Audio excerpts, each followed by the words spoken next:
What's going on, everybody? Bang, bang, bang, bang, bang, bang, bang. John and I are here. Yes, we are here. We are live for another fun sports episode of Sports Gladiators. As Master Chief joins us as always. Awesome. So, What's going on, everybody? I caught up in the football world, guys. I had a bad Sunday, so I had to catch up kind of on Monday. well, it was a crazy weekend to say the least. Some big divisional games in the NFL, some what would call a shock to a lot with one of the games.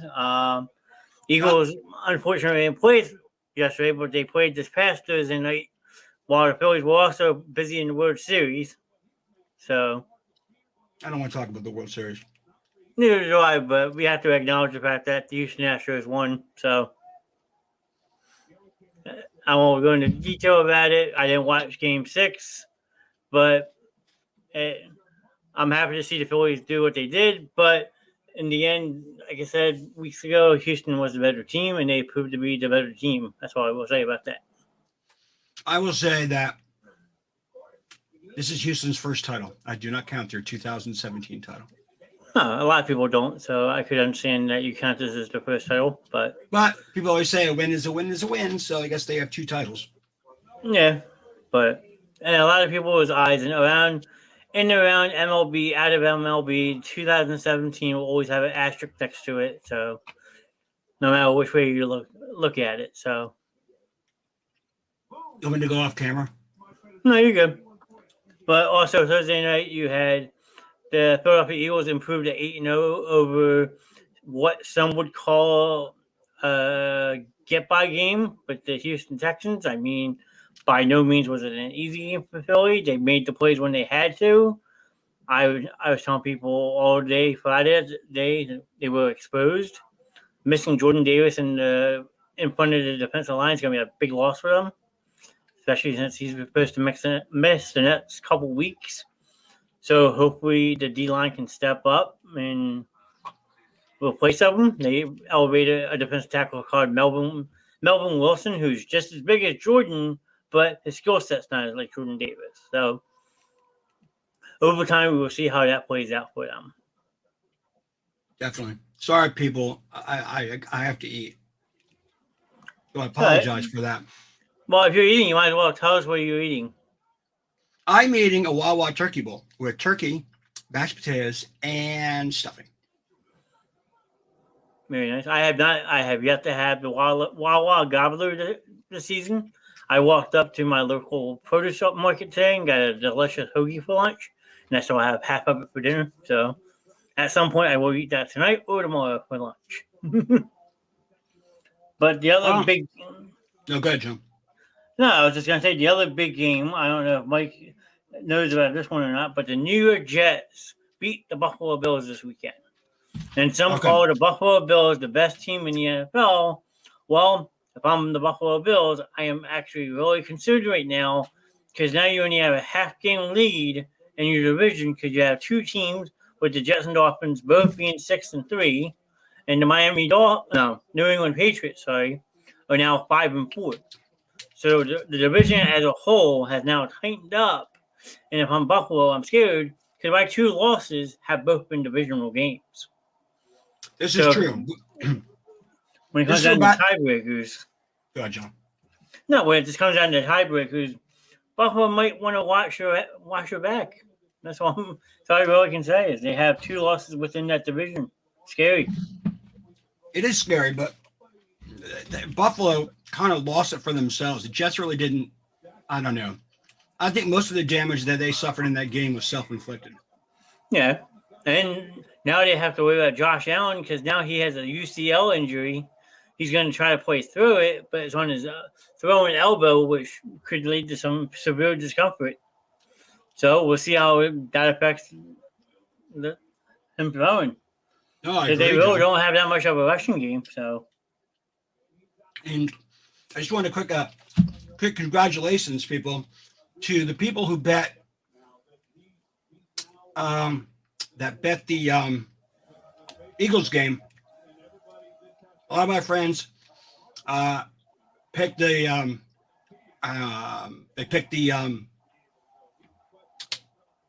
Texans. Thank you. The Texans, they took the Texans because they felt that was going to be an upset game. And it almost was for a little bit. It was. It was, like I said, the Eagles' defense did have one of the not so good performances, but made the turnovers when they needed them to. So now they had a Sunday off. They don't play again until next Monday night versus Washington. So we'll see if that week off kind of helps them reset and go into the long run. It's almost like having the second bye in the middle of the season, which is nice. Have the Eagles taken their bye yet? Yes. So now they go straight through. And they got some pretty big games coming up. They got Washington next week. Then we go out to Indianapolis, who recently just fired their head coach, Frank Reich, and made a very interesting interim head coaching hire. I don't know if you heard that or not. Who? Which one? Jeff Saturday. He was a player once. He was, you're right. He's now the interim head coach of the Indianapolis Colts, because they fired Frank Reich this morning. So that surprised me. I thought when they got Carson Wentz, since he did so good with him in Philly, I thought he was really going to have a resurgence, but he didn't. They bailed on Wentz. But it's a mess over there. Yeah, it is. Evening, Kelsey. Thanks for popping in. Kelsey. What's going on? But yeah, so Jeff Saturday is the interim head coach, and he has no prior really coaching experience. He coached high school football this season in Georgia, but that's it. So I'm curious to see how that one plays out. Wait, which one? Jeff Saturday. He's only coached he's only coached high school football. He has no coaching experience, like as a quality coach, a college coach, nothing. I didn't realize he had nothing.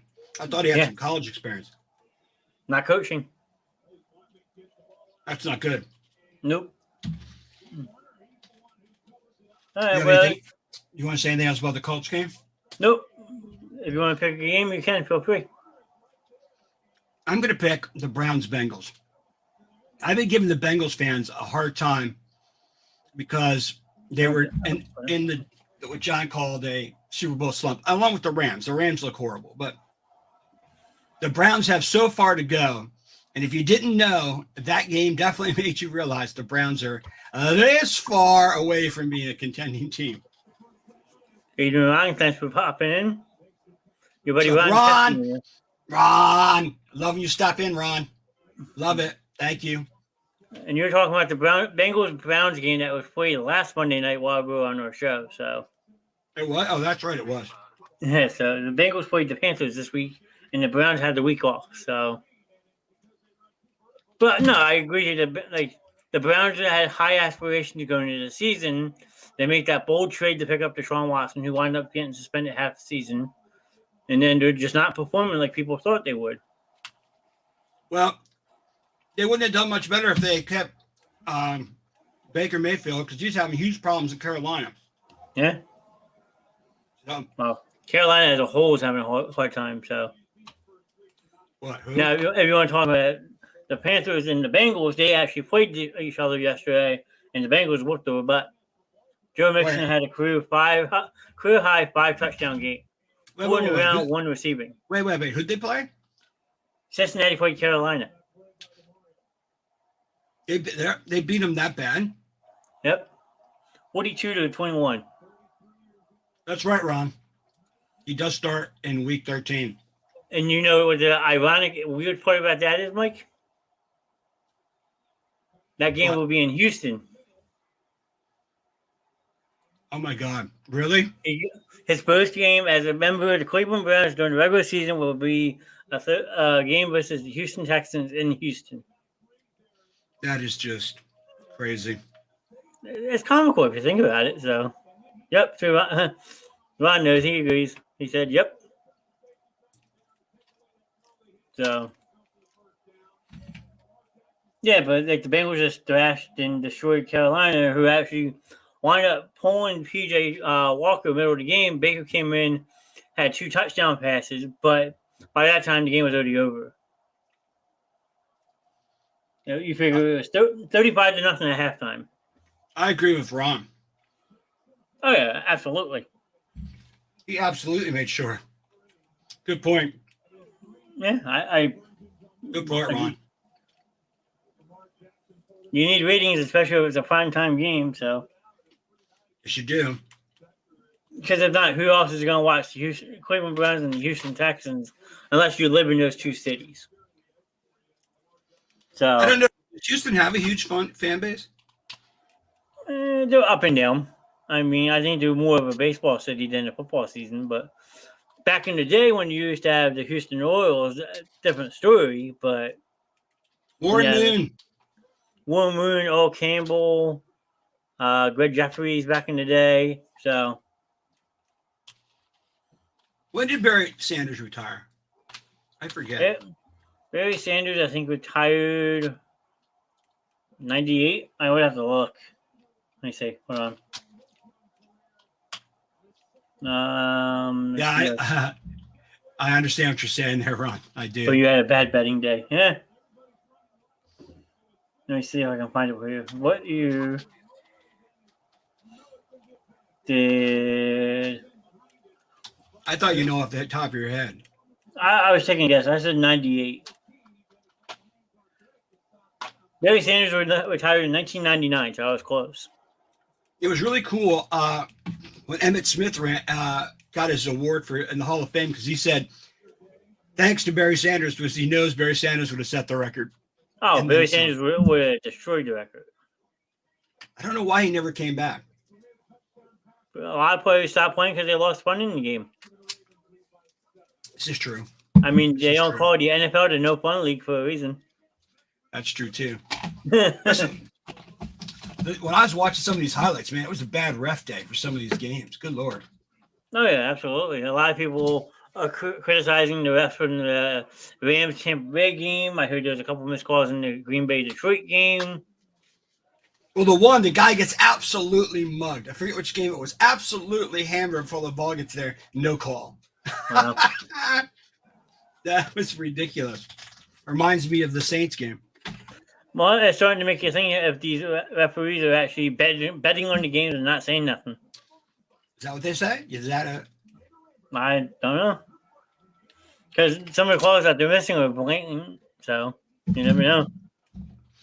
That is true. I agree with you. Yeah, Ron, I was just talking about the Eagles. A lot of people thought that was going to be an upset game. So a lot of people that I know bet on Houston with that game. So also keeping in the back of your mind too, the Eagles were 13.5-point favorites versus Houston and didn't cover the spread. So if you had the Texans plus 13.5, you actually wound up winning. Oh, no, I'm not saying they didn't. That's what I mean. They won because the Eagles kept it close. Yeah, well, who was saying earlier? Yeah, who would have thought that game would have been as close as it was? Yeah, it was, Ron. I think John just said it was 14.5. Yeah, it was something up pretty big. Yeah, a lot of people got a payday out of that. Mm-hmm. I mean, if I had to bet that game, I'd have bet the Eagles all the way. Yeah. I mean, if you want to talk a lot of points, I can bring up a college football game real quick. You mean Penn State? No, 2 teams that you would never think of. Did you see how many points Penn State put up on that now? Penn State, a decent Saturday. Ohio State struggled. What was let's see, 45-14. Yes. The one I love is Alabama lost again and are not going to be in the playoffs. That is the best news ever. I completely agree with you. No, but the game I was going to bring up to you was down in Texas. Okay. The Houston Cougars and the SMU Mustangs, 77-63. That game had ridiculous offense. Yeah. There was no defense. I read about that game, but I didn't see it. I watched the highlights. SMU's quarterback had 9 touchdown passes. 9 touchdown passes. And the crazy part is the game didn't even go to overtime. It was a full regulation game. It was 56-35 at halftime. It's ridiculous. There we go. Let's not talk about my Canes getting hammered. Ron, I didn't see the game, so if you want to talk about it, not talk about it, I will see if I can find the score for you. Let's see how bad it was. Ron probably knows the score. Kelsey. I need to get into college football more. I want to. Yeah, I mean, college football is a lot more, I would say, fast paced compared to the NFL. I don't know. Kelsey? Where did you graduate from? Northern Colorado. Interesting. Yeah, that'd be cool. I don't know how your student section is. I mean, there's a lot of other schools that make a big to do. Their games are just. They have games they like separate for special things. Plus, in certain stadiums, you got 100,000 people. The noise is just insane, and I love it when there's a great student section. Yep, I'm looking at that score now, Ron, and I won't bring it up, but I feel your pain. Ron, I did not know you went to Miami. I had no idea. That was wow. Learning lots of stuff. What? I'm writing something in the private chat so you can get. I want to see your reaction. There's the score if you didn't see it.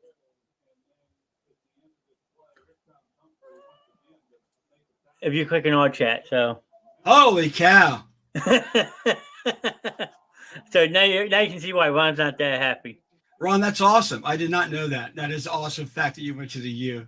Awesome. Love it. Make it happen, Cal. Goals come true. Yeah. Yeah, he's right. 78-80, they dominated. First under Schellenberger was the first that got them out of got them popular again. And then you had, I think it was Jimmy Johnson after that. Jimmy Johnson was in the late 80s, I believe. Schellenberg only won one. Yeah, I know, Ron. It's 79. I know what you mean. I think it went Schellenberger. Schellenberger left in the early 80s, though. I didn't know. What did it go? Schellenberger won one. Jimmy Johnson won one or two. Jimmy Johnson won one, I believe. And then, what's his name? I think he lost two or won two. I can't remember or not. I have to pull up a coaching tree and look at it. Yeah, I know. Well, I know that Schellenberger is the one that got them, everybody to, come to the games and make them super popular. They're just starting to get good. Yeah, that makes sense. He regrets that he ever left for the USFL. That Butch Davis was at the end. I'm trying to come up with. It started with Schellenberger. I don't know if it was Grant Johnson, and then someone I don't remember, and then Butch Davis. I thought. Yeah, Butch Davis was in the mid to late 90s, I believe, when they lost to Ohio State. Yeah, he was there in the night. Yeah, he was there for that, and then because Jim Tressel was the head coach of Ohio State when they won it. Yes, he was. You were correct. Maurice correct. But he's right. Schellenberger regrets going to the USFL. I've seen that documentary on 30 for 30, so I kind of know something about the Hurricanes. How they were a rowdy bunch from South Florida and all the drugs, alcohol, and all that stuff.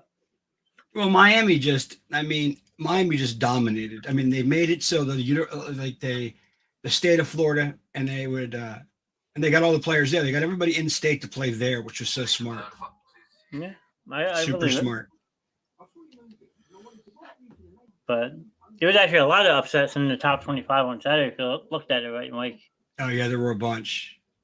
I love it. Like I said, I already love the fact that Alabama lost. I cherish that moment every time they lose. Yeah. Well, Georgia, who is still, in my eyes, the number one team in the country, beat the number one team in the country, Tennessee. Everyone knew that was going to happen. I knew Tennessee was going to lose that game. Everybody got so hyped for it. The Irish winning was big. Notre Dame game. Yep. Clemson got smoked by Notre Dame. Got smoked. At first, I thought Michigan might be in trouble because Rutgers was playing them tough, but then the whole fourth quarter was nothing but Michigan. So, Sounds like Penn State.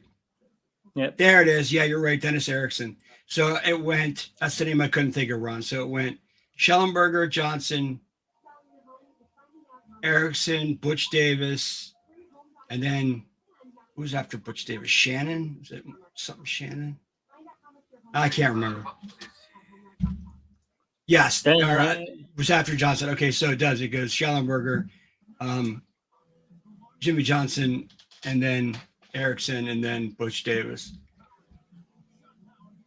Did they win a title? I think Butch Davis left, though, before they won that title. I think Coker was the one that won the title. Yeah, it was Coker that won the title. Butch Davis didn't win one. He started building a good team, but he didn't win a title with them. And then Conklin, whatever you said, he won one. Yep. Yeah. Okay, Coker and Shannon. I had it pretty right, Ron. I had it pretty right. I was there. I got the right names. Bravo. But that's good. No, John, I know. Yeah, I all those guys did follow, but I'm trying. Did Erickson win 2? I think it goes 1 with Schellenberger, 1 with Johnson, and then 2 with Erickson. And then Butch Davis came in, and then Coker's the one that won their 5th, I believe, is how that went. Sounds right. I think, because those 3 were in the 80s. Yeah, thanks, Ron. Yep, I got it right. Yay! Thanks, Ron. Now pat yourself on the back. There you go. But Ron came up. I couldn't remember Dennis Erickson's name. It saved my butt. So, thanks, Ron. So what else would you like to talk about, Mr. Russo? No, it's like I know what we could talk about. Did you see that that college team that got they stopped the game at halftime? No, what? Don't talk about it. Okay, this team was up, I believe, 77-0 at half. Wow. And I guess the coaches decided to stop the game there to be merciful. That's pretty unheard of.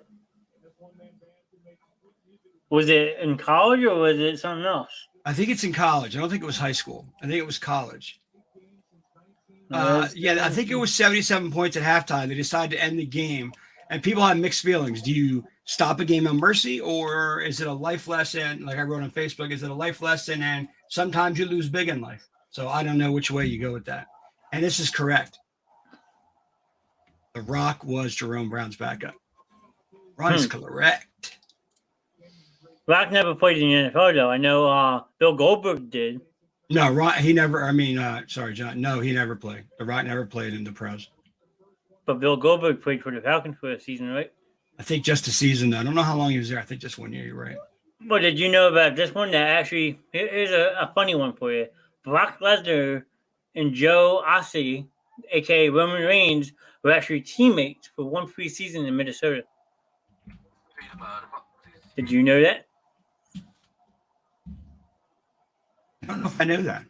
They were both on the defensive lineman for the Minnesota Vikings, and they both wind up getting cut. But they played one.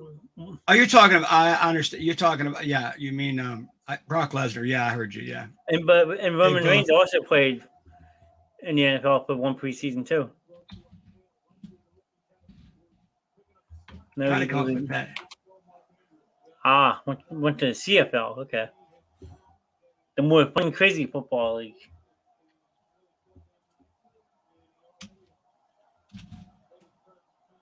Very nice. Temple House one. You get more facts here. Sorry, folks. All right. Temple House actually won a game this weekend. Oh, no, never mind. It was worse than I thought. I thought I had read it. Okay. The high school football game stopped at halftime after a 96-0 lead at the half. Jeez. See, LMG Academy is a nationally ranked powerhouse football team. They get five-star recruits and everything. People come, IMG Academy trains people. I know what they're talking about there, but that is just ridiculous. No, I couldn't say I agree. I disagree here, but the fact that you scored 96 points in 24 minutes of game time. The first quarter, they scored 57. Wow. You know how quick scoring that is? I'm like, Yeah, probably some sort of record. I mean, I actually give the coach kudos now that you say it was 96-0. They call it quits. I didn't know this, Ron.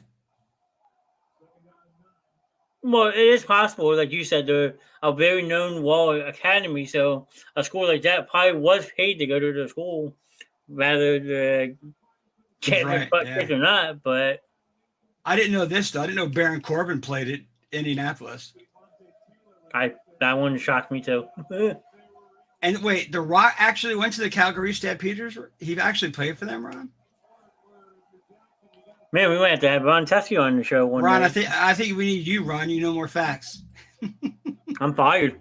I'm retired. Take it over, Yeah. Ron. Yes, he did. Thanks, Ron. I didn't know that either. God, Ron knows a lot. Everyone, this is the Ron Teskey show now. Yeah. Kick it off next Monday night. Yeah, Ron Testing's taking over, everybody. Me and Mike will just sit here and look pretty as Ron just talks sports for an hour and a half. So that's it. It's all his show. Yep. Fine, I'll give you the keys whenever you want them. Pick them up. You know, another thing I want to bring up, like right now, is why is Philly or the soccer team? Why are they getting lumped in? What do you mean lumped in? But the two losses, they were like, oh, this is the first time Philly's lost two professional titles in the same thing.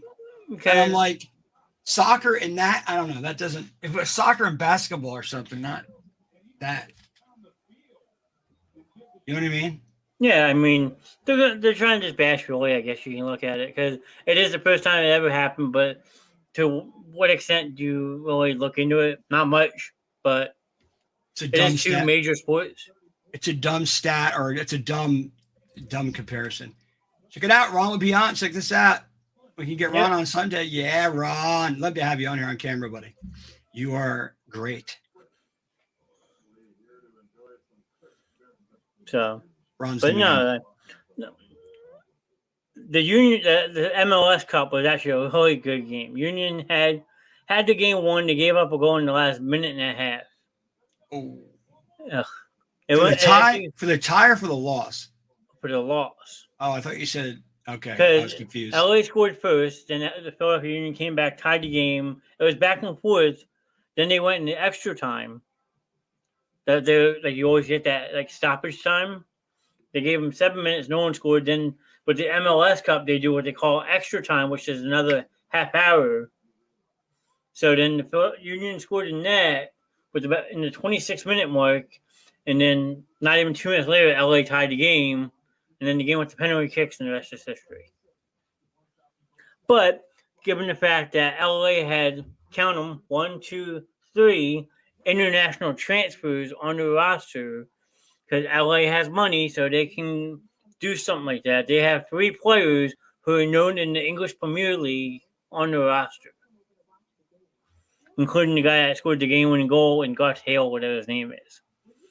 They pay these guys a pretty penny to come overseas to play for them. So in the end of it, you might as well say LA bought that championship. So I agree with everything you're saying, John.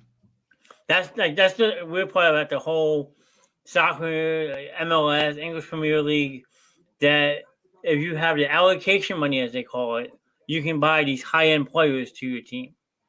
And Philly did a couple years ago when they brought over like Boya, players like that, but they're not big name players because it's not really that big of a name of city. Now you throw a team like LA into the mix, that team is going to fork out more money because it's a bigger name city, bigger market. So kudos to the Philadelphia Union though on a good season. Yes, they did have a great year. I hope they get back there next year. And they might. They're going to lose some players, but. Oh, yeah. No, what else is on the agenda, Mikey? Well, you kind of covered the injuries. I'm looking at the injury reports. You covered most of that because it got the Bills with the Allen being evaluated for a UCL injury. You usually don't see that tendon get injured. No, so and the weird part about it, like I said, it's on his throwing elbow. So I'm curious to see how that one plays out for Buffalo. That's crazy. And now I find out the Giant safety, Xavier McKinney, is going to be out for a few weeks because he hurt his hand in an ATV accident in Cabo during the bye week. Yep. Another reason NFL players should be locked in bubbles and not allowed out unless they're going to the practice or the game. Because that sounds like an injury that could have been avoided. Agreed. I'm agreeing with you, John.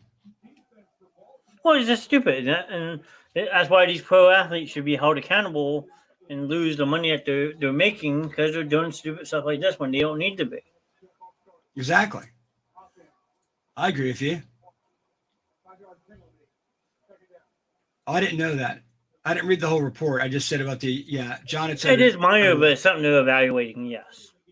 He won't practice much, but he'll probably do like walkthroughs and stuff.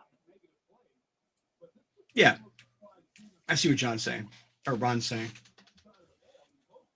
Now, I mean, the football, I'm trying to think of other stuff that happened in the football world. Tampa Bay once again showed that they're not. They made one, but they just look like a mess. Still going to say that about Tampa Bay. LA, the bigger mess, though, because you let Tampa Bay go down 60 yards in 46 seconds with no timeouts and pull out a win. I did watch the highlights, so yeah, I do know. That was sad. Still, the Rams and Bengals are not going to be in the Super Bowl. Okay, I don't even know if the Rams are going to make. I don't even know if they're. Well, the Bengals have a better chance, I think, than the Rams because the Rams look lost. Yeah, I wouldn't even put them in the playoffs. Honestly, who the Rams? Yeah, I wouldn't even. No, I said if you had to bet on the two, I'd bet the Bengals are the most likely to get back to the playoffs. The Rams look, like I said, lost. I think maybe they made a bad decision on running it back because Stafford looks different. I mean, they're playing different. They played hungry last year, and like now they're playing kind of passive. And I don't know what. So someone has to figure out what is. I don't know what you got to do with the Raiders, but someone has to figure out what's going on there. Yeah. The first half they threw it almost consistently to Davante Adams. It was the Davante Adams show. That's really all they have. It's like, and they're not good. I don't know why they were figured to go to the playoffs, and they just suck. Mm-hmm. So I don't know what's happening. What's your take on that, John? I have no idea why they blow so bad. Well, I think it's can't do it now. He's right. The Rams can't do it only with Cooper Kupp, but talking about the Raiders, I mean, just inconsistency. A first-year head coach, Josh McDaniels, who I personally don't think is head coach worthy. He's the one that didn't he balk on the Indy deal? Yes, that's what I thought. But Ron is correct. You're correct. But Kupp's the best receiver in the league to me. So. Oh, absolutely, hands down. So I don't want to hear about these other arguments. Not you, John. I'm just saying. No, the Raiders are just playing inconsistently, and like you said, that first half they fed Davante Adams, and then they just got away from it. That was by far the best game of the season for him, and it went to waste. Yeah, exactly. It went a whole waste. I don't understand, what's up with that at all. Mm-hmm. But Ron's right. I mean, Kupp is great, but you can't just. It's just like on the Raiders. You can't keep having one receiver. Eventually, we're just going to start doubling the receiver. Because I know the Raiders have no running game at all. No, well, they still have Josh Jacobs, but he's so inconsistent. Yeah, but If you look at the NFL as a whole, though, besides for a certain number of teams, it's become such a passing league. Like, these teams don't even run the ball anymore. I agree with Ron. Yeah, Ron is right about that. Ron, you're bringing up great stuff and information, man. Yeah, I think I agree with that too. Carr is inconsistent. Yeah, I agree. They gave him extra weapons, and he still can't move the ball. Mm-hmm. I mean, like I said, it was all Davante Adams. The whole first, if you see, I don't know if you watched the highlights, John. It's the Davante Adams show. I mean, he's the only one making productive plays. Well, because they're not using the other weapons they have. They got Hunter Renfrow still, who's a second-year receiver. Matt Collins was putting up decent numbers for him. They shied away from him. Josh Jacobs is inconsistent. Tunnel vision is a perfect way to put it. Ron again with the key saying, tunnel vision is what no quarterback should have. I agree. Now, you want to see a crazy stat? Look at the Kansas City box score. Yes, they pulled out a win against Tennessee in overtime, but Mahomes, if you don't count the 4 sacks, had 68 pass attempts. Good Lord, it was that many? It was 72. It was 72 drop packs, and he attempted 68 passes. Ron, you are right about tunnel vision when it comes to Carr. You're correct. Yeah. I didn't realize it was that many. That's ridiculous. Yeah. Patrick Mahomes was 43 of 68 for 422 yards and a touchdown. But their kicker also created. They lost 4 points because of their kicker. So they lost an extra point and a field goal. True. So the game wouldn't have been that close if a kicker could do his one job. I understand that, but 87 offensive plays and you got to pass the ball 68 times? Yeah. Who is their running back? They got Clyde Edwards-Helaire. That was decent. A rookie, Isaiah Pacheco from Rutgers. And then they got Jared McKinnon. So none of these 3 guys can rush. They don't do it. I mean, these teams don't know how to run block anymore. The league has become such a passing league. I watched the highlights of that game too, and I saw a lot of passing. I just didn't know it was that much passing. Good Lord. Yeah. Well, you figured Travis Kelce had 10 receptions on 17 targets. Juju Smith-Schuster, 10 catches on 12 targets. Yeah, it's crazy. I will say this about Juju Smith-Schuster. Kind of a resurgence for him because the end of his Pittsburgh career. I know it was kind of rough, but he's having a great year. Our buddy Sheldon in the house to be the man.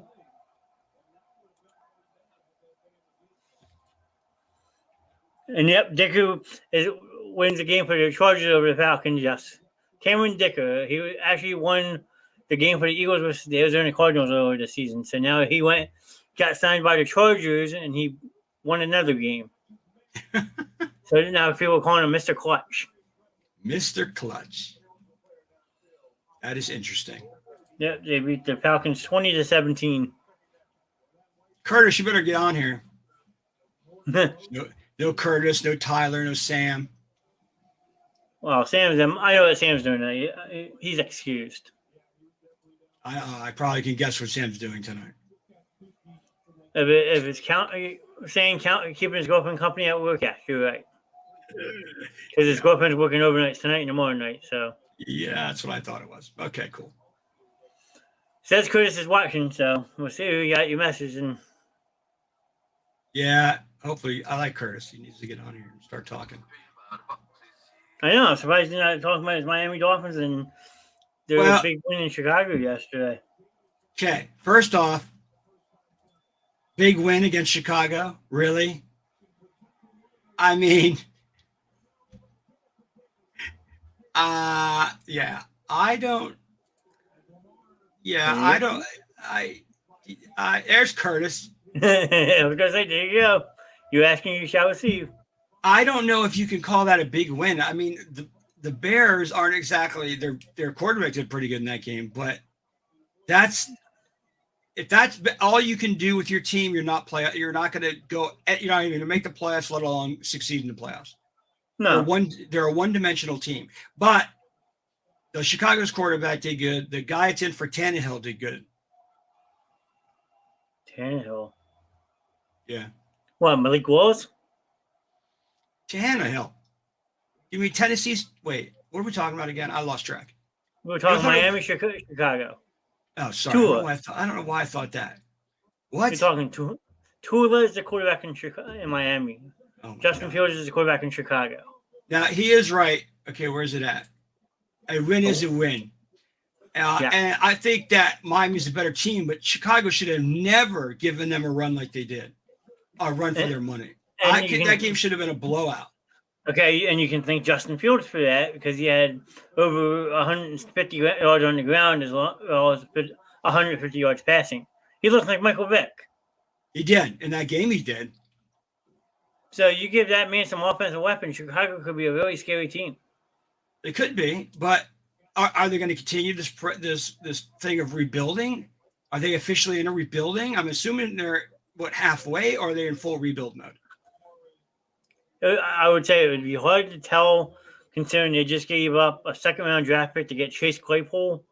So, but then they also traded their leading tackle in Roquan Smith for a second and a fifth. So, I mean, like you're saying, is it a rebuild or is it not a rebuild? It's like stuck in the middle, I would say. I know it doesn't. It looks like one, but then it doesn't look like one. And I didn't know this, Ron. He set the record. Wow. I mean, the kid went off. There's actually a clip of Miami's head coach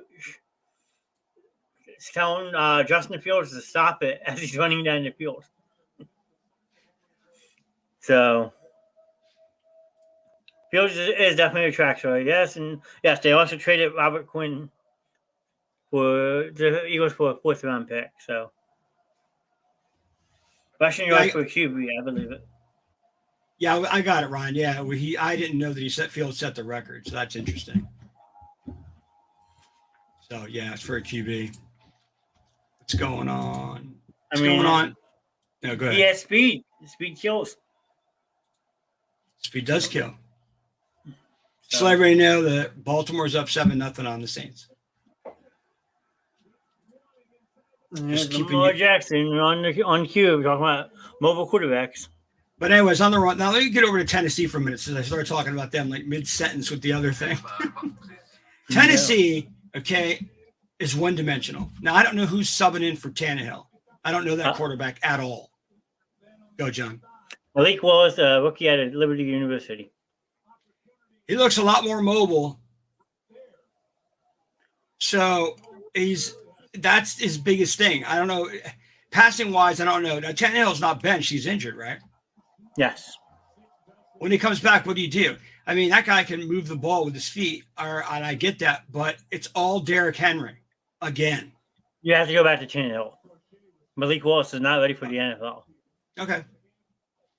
I trust you in that, John. Yeah. No, I mean, you look at the box score, it's the polar opposite. Hey, Ron, I appreciate it, man. Thanks for supporting the channel. Ron. Yeah, Ron, we love you. Thanks for supporting the channel, man. We're going to have you on here soon, I'm pretty sure. Yep, me and Mike will talk about it. We'll set something up. Thanks again, Ron. Thanks for all the information, Ron, too. I should have done more research like Ron. But yeah, Malik Willis only had like 12 pass attempts last night. And Tennessee as a whole team only had like 40 plays. And I think Derrick Henry had like 19 carries. And then Malik Willis had a couple runs, but he holds on to the ball too long. This game is a lot more fast-paced than college is. You have 3 seconds, then you got to get rid of the ball. Malik Willis thinks he can hold it for 5-6 seconds. Kelsey, you can always join. No, Kelsey, always open invite, Kelsey. You know that. Kelsey, you can stop by anytime. And Sheldon's agreeing with me at the point on Willis. Like, he has the potential, but he's not ready yet. And a team like Tennessee, who still has that starting quarterback caliber, and Ryan Tannehill can take the time and groom somebody like Willis and make him a better quarterback. Oh, definitely. I agree with that. I agree with that. So, come on, Kelsey. You can still come on. Come on. You know about sports too, Kelsey. Don't lie. Yeah, come on. You'd be fine on here. We'd love to have you.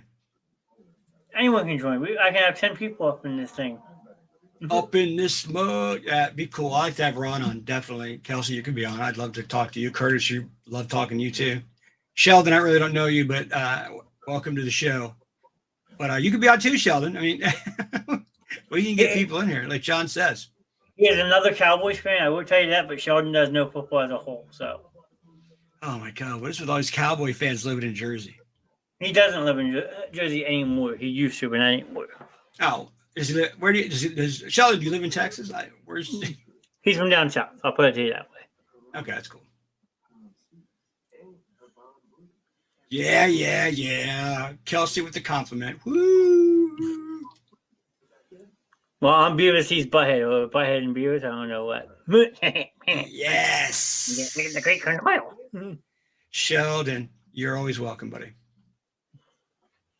But actually, speaking of Philadelphia sports tonight, I think there is a Sixers game going on right now. Let me see if I can get an update on that. Yeah, why don't you pull up that tragic score? 58-47, the Sixers are winning. Oh my God. Start the calendar, people. It's happening. It's freezing over. It's freezing over in hell. Chris, I would normally agree with you, but Sheldon and Sam are both very knowledgeable Cowboys fans. I will vouch for both of them. Yes, they are Cowboys fans, but they know their stuff. I will give credit. Now, I agree with Curtis 1,000,000%. When I didn't hear nothing, other than that, they're true Cowboy fans I've heard over the years. If you haven't talked to me and I know you about the Cowboys, and all of a sudden you start talking about them, I know you're a bandwagon fan. Yeah. So here's a question for Green Bay. Was drafting Jordan Love a mistake? Ooh. When you look at the bigger things, I would say yes, only because of the fact that he's been on the bench for 2-3 years now, when you could have gone out and got an offensive playmaker to help Rodgers, who won't give it up.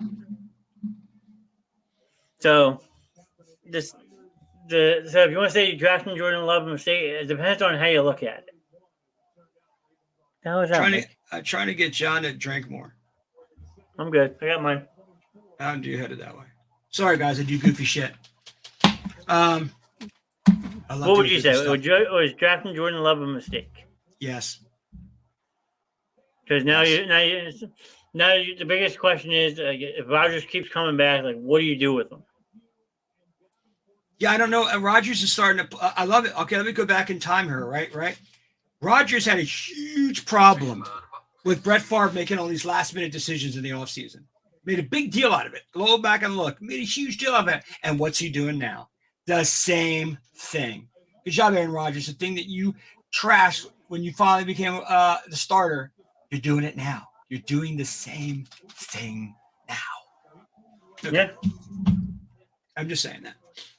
That's why I sent the meme in our group chat of Rodgers on the phone and saying he's making his vacation reservations because Green Bay's not going anywhere this year.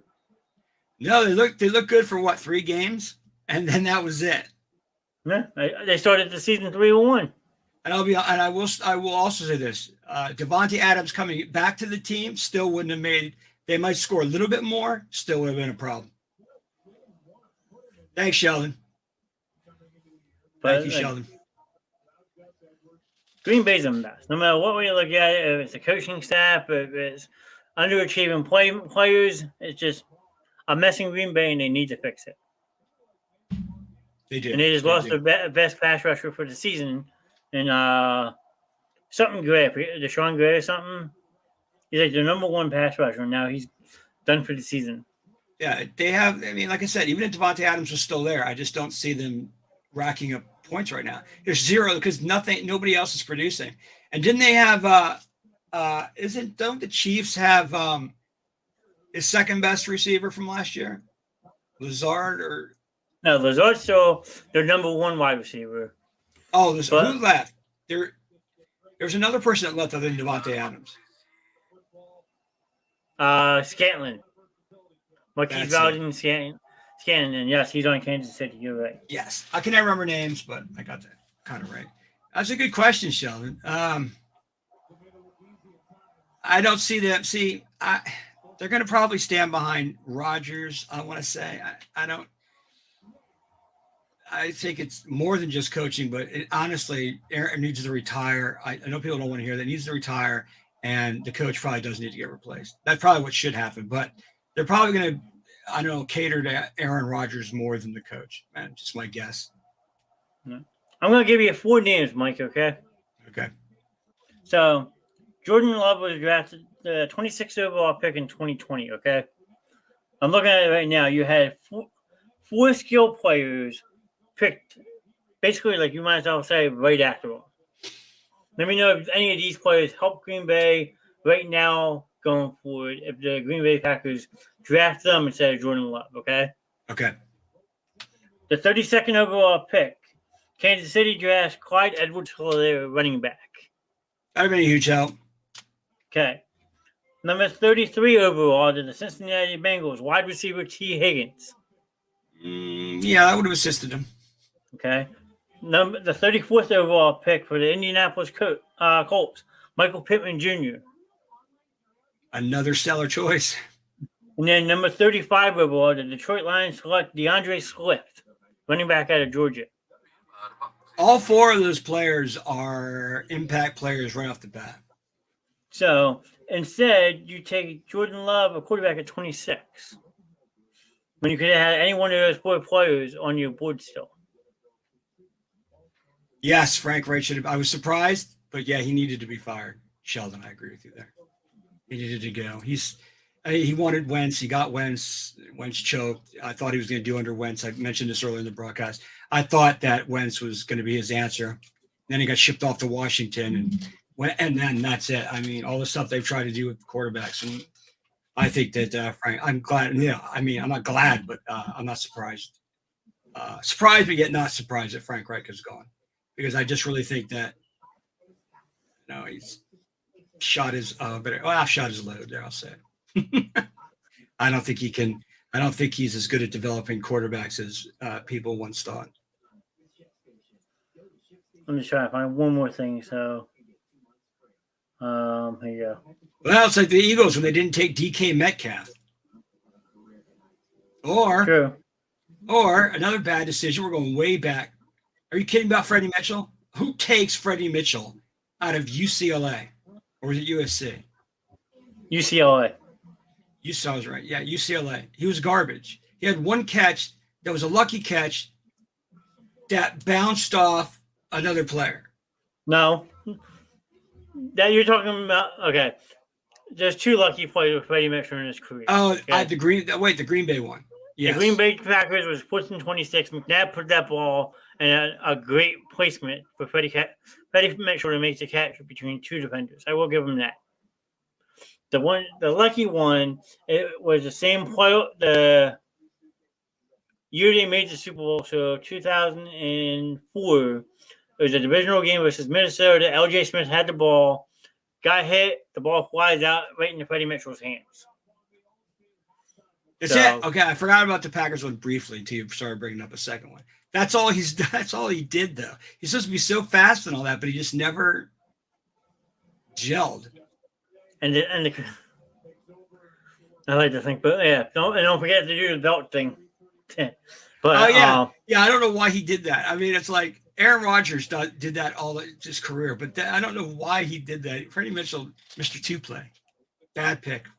And then if you want to hear something really funny about Freddie Mitchell, my older sister was actually talking to him for a while because Freddie Mitchell was a bit of a player back in the days when he was in Philly, trying to hook up with all local females and all that. And my dad flat out told my sister, "You bring that motherfucker in my house, I'm kicking his ass."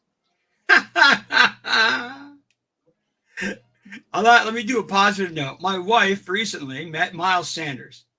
Now, if there was ever a doubt that Miles Sanders isn't a nice guy, forget what you know, because my wife said he's awesome. He came in, my wife was singing some song on third shift. He had come in, or was it second shift? I forget. I think it was third shift. And he goes, "Hey, I really like that song when I was at Penn State." Because everybody knew it was like, oh, yeah, they knew that he was somebody. They thought it was him, but they weren't sure. And then, like, they joked for a little bit, and then he just gave my wife a huge tip. I mean, I can't tell you. In that one experience, at least, he was the greatest guy ever. So if that's how he is normally, which I'm guessing it is, complete stranger. I don't know, with that. So seems like a great guy to me. Are you ready to kick yourself in the rear end, Mike? Oh, yeah, Kelsey's right. You owe 50 cents. I do. Get him, Kelsey. Sick him. I'm going to get you to money in a second, though, okay? All right, go. Freddie Mitchell was drafted 25th overall in his draft class, okay? Do you know who the next wide receiver drafted was that year? I do not, John. If Ron Tessie was still here, I guarantee he would know. You ready? Ready. Reggie Wayne. Really? How did the U? Reggie Wayne went on to have. I don't know if he ever made the Hall of Fame. Nah, he's up for discussion for it, but he was the next wide receiver drafted after Freddie Mitchell was that year. 5 picks later. What did the Eagles see? I mean, all I've ever read about that was he had this massive speed when he came into the league, but I never saw it. That's what they say about everyone. True. Look at JJ Whiteside, drafted in the second round ahead of like DK Metcalf and all that stuff, because they thought, JJ Whiteside is going to be the next Alshon Jeffrey. And you see how all that panned out for Philly. Curtis says you stole another quarter. Well, yeah, Curtis was a quarter too. And Kelsey does. Kelsey, we need to get that stuff. As Kelsey's the one getting the money the first time, right? Yeah. It's your charity. We're working on it, Kelsey. It's up there. It's getting up there. Well, now you got to say Curtis has money too because he said a bad word. Hey, he's in the comments. Doesn't count. We're the host. Oh, okay. Give me a break. I'm just kidding. We're the host. We get nailed. All right. But yeah, Reggie Wayne. Well, right after Freddie Mitchell, Michael Bennett, an all-pro running back, was drafted by Minnesota. And you had Reggie Wayne, Todd Heap, and Drew Brees was drafted all in a row. Get the broom. Oh, yeah. No, Bloom. Jeremy Bloom. I know what he's talking about. My cousin should know this one, too. Do you know that last name, Mike? Jeremy Bloom. He was an Eagles draft pick. He was a U.S. Olympic skier. And they took him in the 5th round out of the University of Colorado. You want to talk about a bust? Oh, absolutely horrible. What'd you think about Herschel Walker in the Winter Olympics being a bobsledder? Ridiculous. I'm fine with it. Herschel Walker earned his keep. Actually, in football, not in the Winter Olympics. He sucked. Well, speaking of something funny though, I had a stuffed eagle growing up. It was like a little Eagles mascot. I named it Herschel after Herschel Walker. It looked like the one that you saw in the movie Ace Ventura. That's funny. Oh, here you go, Mike. Make you feel even worse about the whole Reggie Wayne thing.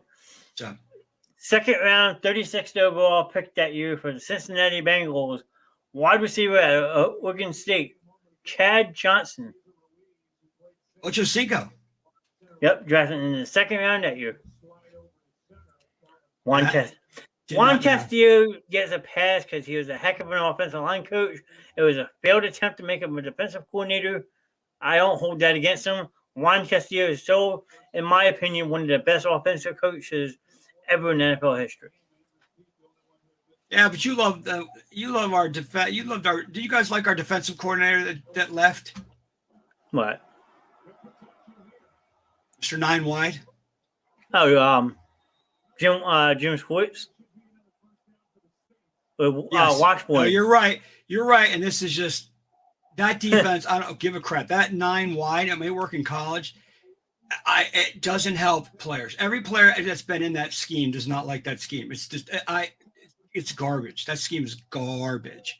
But I'm not a fan of the 3-4 either. I like the 4-3. Or 3-4. I'm more of the 4-3 defense. I like 4 up front.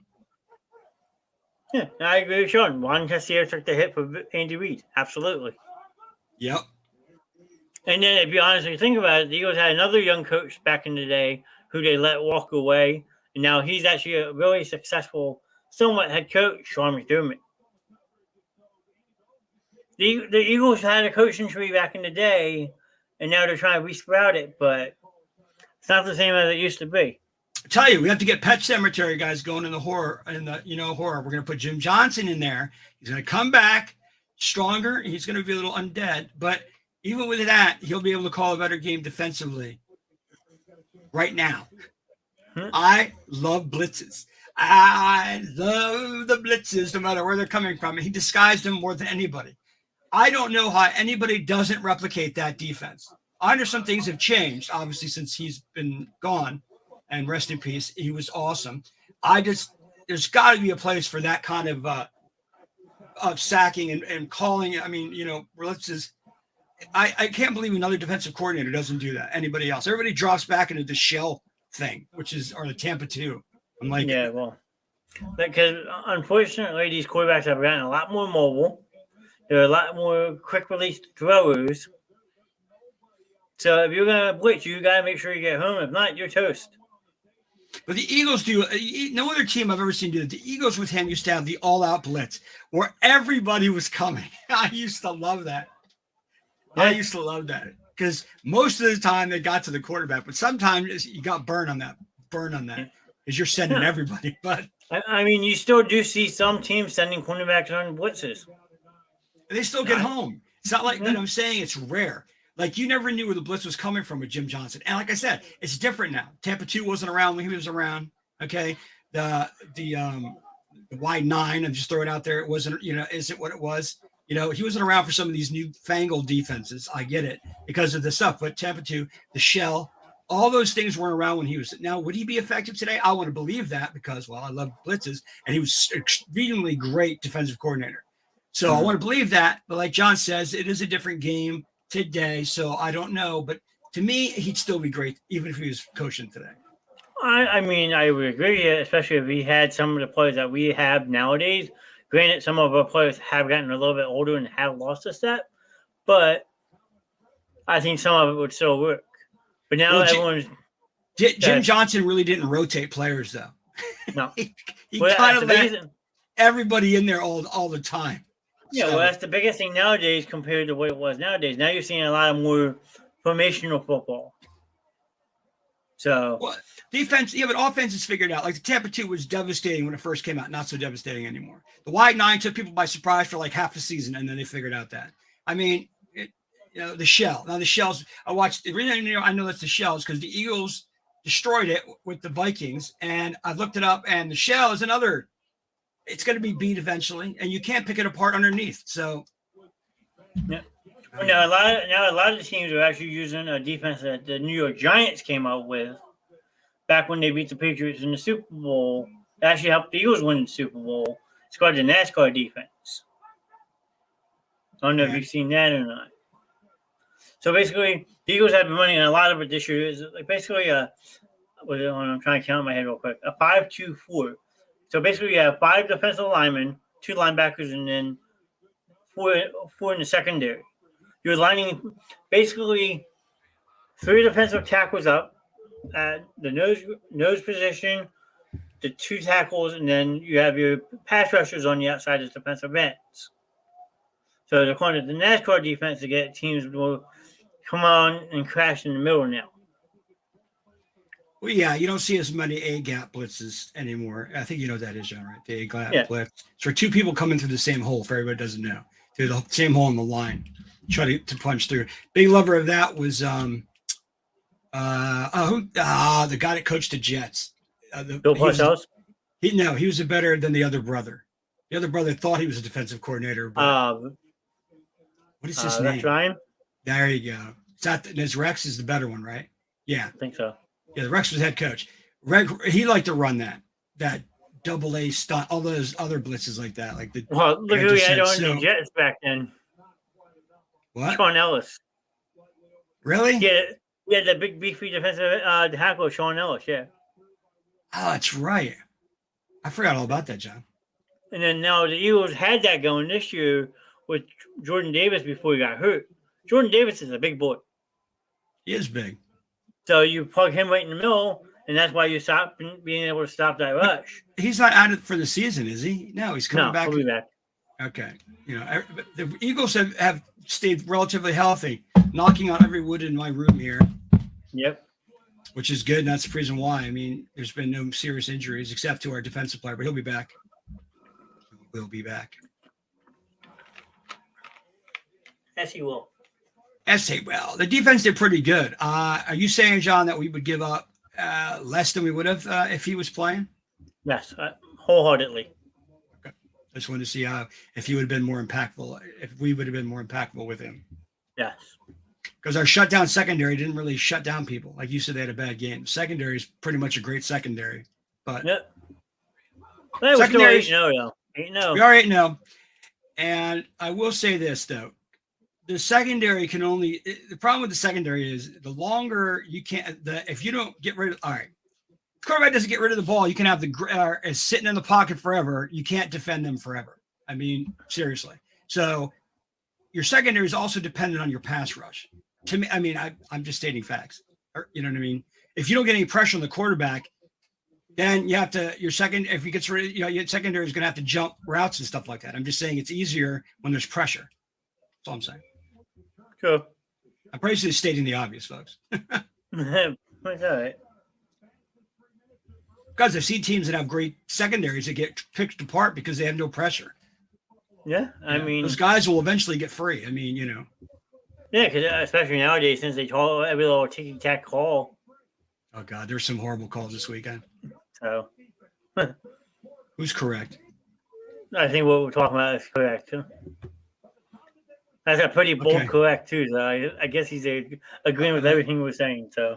Yeah, I guess it's everything. I got to roll, though, John. All right, you want me to stay alive or you? You can stay alive. Yeah, you could. If you want to stay alive, that's fine. I'll be back. Come back in? Yeah, I'm coming right back in when I get back. All right, folks. I'll be back in about 15. So I'll see you. Hopefully everybody's. Yeah, I'll see you guys later. Yeah, everything should be safe. I'll be back, John. All right. So while Mike goes and says it, what else would you guys like to talk about tonight?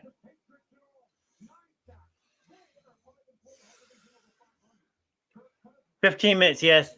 He has to run in, take his wife to work. She works a third shift, so Mike drives her to work. So he has to take her to work and then he'll come back. So 15 minutes, 20 minutes at the most.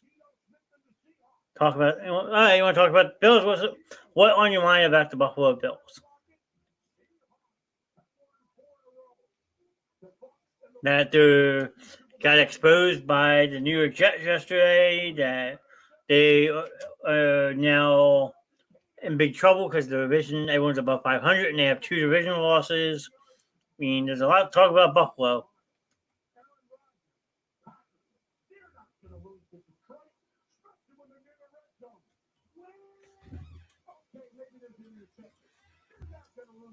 I would be definitely alarmed if I'm a Buffalo Bills fan, yes. Like I said, just 6-2, yes, but both of their losses have come within division games. So if it comes down to a tiebreaker, Buffalo could be in a lot of trouble given the fact that they have division losses. So are they out of it yet? No. Are they cautiously being wary? Absolutely. So let's see.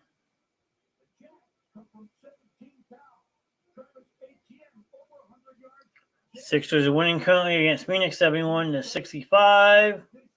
Joel Embiid has 23 points and 7 boards, if anyone's curious. So, but yeah, no, if I'm a Buffalo Bills fan, I am highly concerned about my team. Because the Jets surprised us yesterday, that's for sure.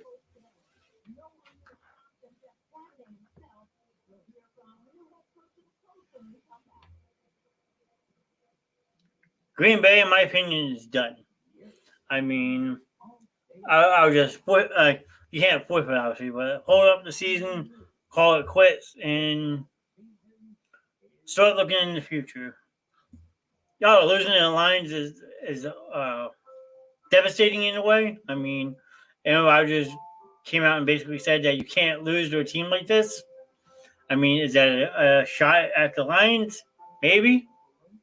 Is it just being honest? Maybe, but Aaron Rodgers is not Aaron Rodgers anymore. And I'm Green Bay. I'm looking to move him if he doesn't want to just go quietly. But I can't speak for Ted Thompson. I know they have a lot of money invested in him, but they have no weapons around there to help him. Yeah, Aaron Rodgers flat out and came out and said you can't lose to teams like this. So it was definitely a shot at the Detroit Lions. Because I don't know who else he would say that, but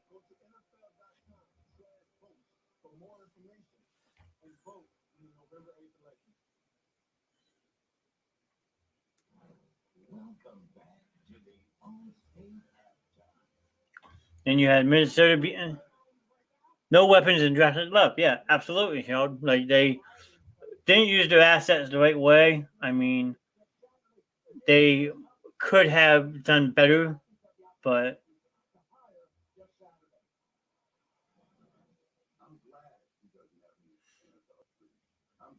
I don't know what they were thinking about when they drafted Jordan Love, but in my opinion, it wasn't who they should have drafted. But what do I know? I'm not a GM for the Green Bay Packers, so.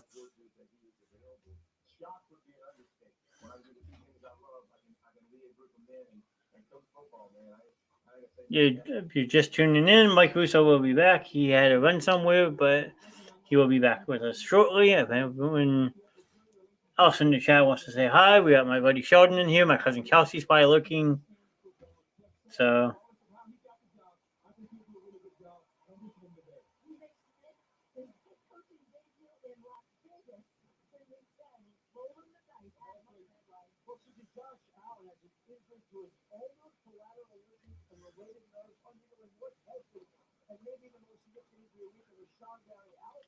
Hello again, Kelsey, and hello, Prince. Welcome in. Thanks for popping in the show. We're just talking about the different teams. We got my buddy Sheldon here. We're talking about Buffalo and the reasoning for concern. Green Bay, how they should possibly look on moving on from Aaron Rodgers. Will Philly stay unbeaten to Christmas Eve? As much as I want to say yes, Sheldon, I don't think they do. And I think they actually lose the first game. Possibly, I shouldn't say this. I know I'll be disowned by a lot of people, but the way the Giants are playing, I think the Giants wind up beating us in MetLife. Is that bad to say? We'll see. Broncos had the bye week this week, Cal, so unfortunately they don't have a game to talk about. But this coming week, did I rake those leaves? I did not. I was lazy today, hung out in the house, I watched a movie, got some food, and now I came on my show. But your Broncos this week, Cal. Oops. Let's see. Who did Denver Broncos play this week?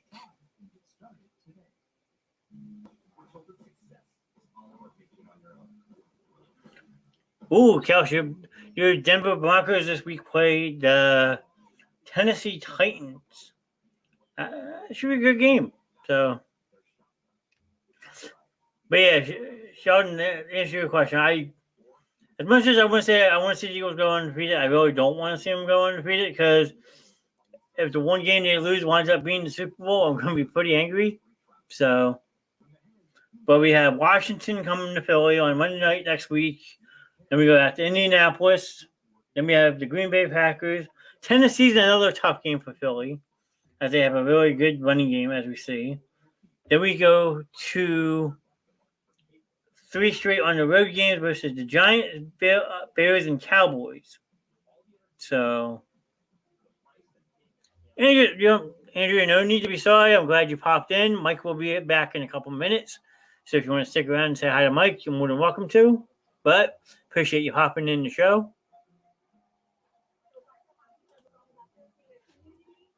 But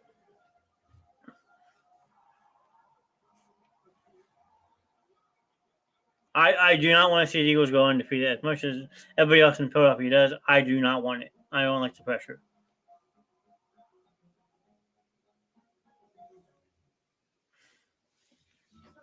Anyone else have any other teams that they would like me to mention? Feel free. We got 6 people hanging out in the chat. I appreciate all you guys hanging out. My co-host will be back in a couple minutes. We can dive back into more depth.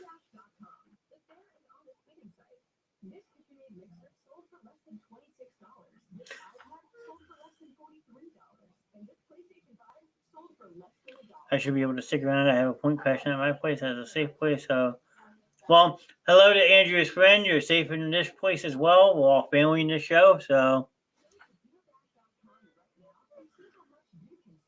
too much pressure is absolutely spot on correct, Sheldon. And hey, because my computer's really froze when you started talking about the Broncos who they play. Sorry, Kels. The Broncos played the Titans. Here, I'll put it in the chat for you. Hold on 1 second. I'm just typing something in the chat. There you go. Just for you, cause here you go, so you can see it a little bit better. Broncos versus Tennessee should be a good game, as long as you guys can control Derrick Henry. So we shall see. It's in Tennessee, so it's on the road. A little bit more of a challenge, but Denver's a pretty good away team. So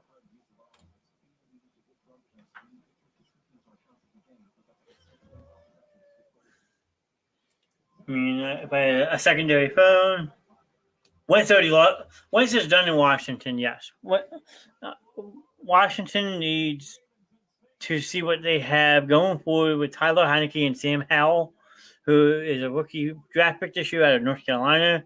I think Wentz's time in Washington is already done. And if they keep losing, I think Ron Rivera is out as well. Because you have a very good offense down there and a very underrated defense, and they're not performing the way they should. So I would put Ron Rivera in the hot seat probably after losing yesterday.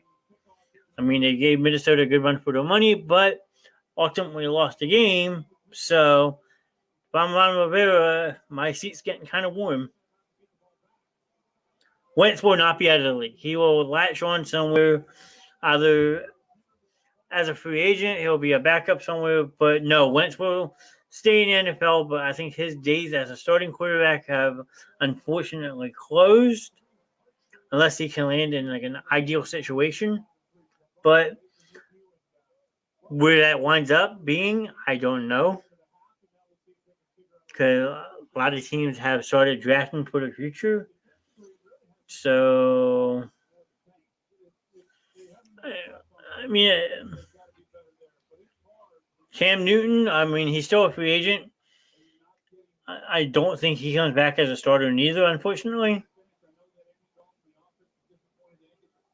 How's the pod? The pod's going good. We've been talking sports since 8:30. Mike had to run out for a minute. He'll be back, but the pod's going well tonight. We're having a good sports discussion. We're talking a lot of sports. So if there's anything you want to talk about, Andrea, feel free to put it in the chat, and I will acknowledge it.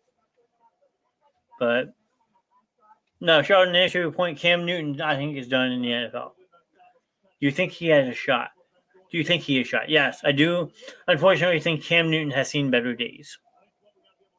And that's irrelevant because he's, as you see, not on an NFL team. So even if he was to come into a situation right now, he'd be a backup at best in a week. So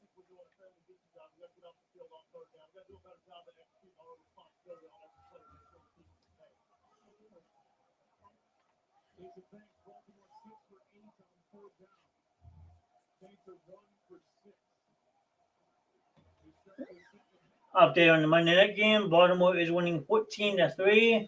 Just started the second half. So if anyone is watching the game on ESPN, come on, Sean McNabb, really? I mean, the only game he's going to wind up playing is a Legends game somewhere in Chicago or Philly, but there's no chance McNabb's ever suiting up in the NFL ever again. McNabb's comments on Eagles team. I mean, McNabb's always going to talk. It depends on how you want to look at it. If you listen to it, or so McNabb's going to talk no matter which way he wants to do it, Sheldon. So he can do what he wants, but it doesn't affect how I look. 76ers were kicking Suns' butt, but we were now within 5. We were down 22 at the half. I mean, that doesn't surprise me, Andrew. Philly, the Sixers have struggled mightily in the second half of games so far this season. So to see them have a big lead and close the gap doesn't surprise me. So he said you're all 2 or 3 years away. He might be right, Sheldon. You never know. I mean, I try not to get my hopes up, as you know, because us Philly fans like to get our hopes up, then we'll suddenly crash down to the floor and faced with the reality that it wasn't all year. So Suns are a good second half team. Yeah, well, then that's why we're polar opposite, because the Sixers start strong and then struggle. Phoenix might start slow, but finish strong. So if you can find a team that has both those together, that makes a complete team. And right now, the Sixers are not that team, unfortunately. I mean, we have James Harden not playing, so that's a big loss for Philly. But Embiid has to step up. Maxey has to keep playing the way he's playing. So we'll see who pulls that out. I'm actually going to open up the box score real quick. Let's see. NBA got 83-76. So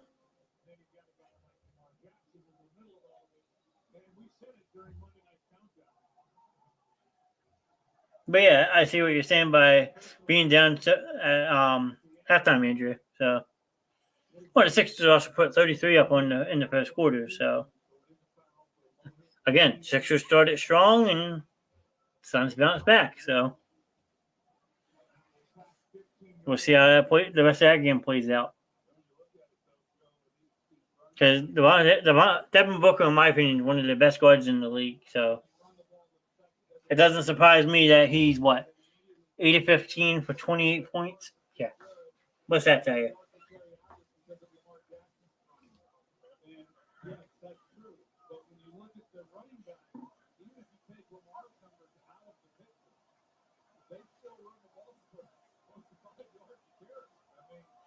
What else we have? That and the Sixers aren't getting any secondary scoring really tonight. PJ Tucker only has 4. Tyrese Maxey's 3 of 14. Like, when was the last time you saw that kid struggle the way he's struggling tonight? Anthony Melton only has 6 points. Like, yeah, I mean, it's all been Embiid and Tobias Harris, and that's it. So if the Suns pull it out, it wouldn't surprise me.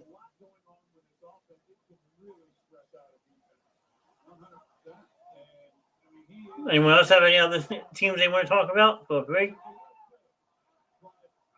What else we got? Brooklyn down in Dallas tonight. That's another team that has raised some eyebrows so far this year. Dude, getting hurt. We are out. Jeez. Sounds like injuries are piling up for your Suns, Andrea. That's never good. Hopefully they both can come back sooner rather than later. Especially CP3, because he is a very important piece on that team. The Nets are a mess, Sheldon. That's all I can tell you. I mean, they need to get something straight out there. I mean, if you ask me, they have too many superstars in one locker room, and it's starting to show. Granted, they have won the last couple games, but they still have a long way to get back up to where they should be.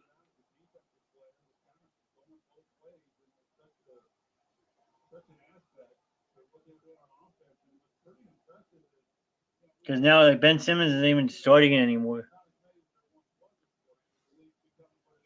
Yes, the Lakers are having a bad season as well.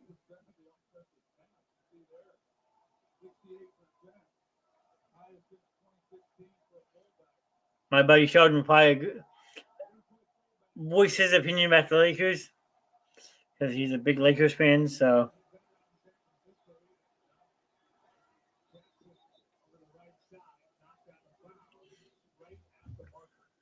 they were saying anywhere from 6 weeks to 6 months for Johnson. Wow, that sounds like a big loss for your Suns, Andrea.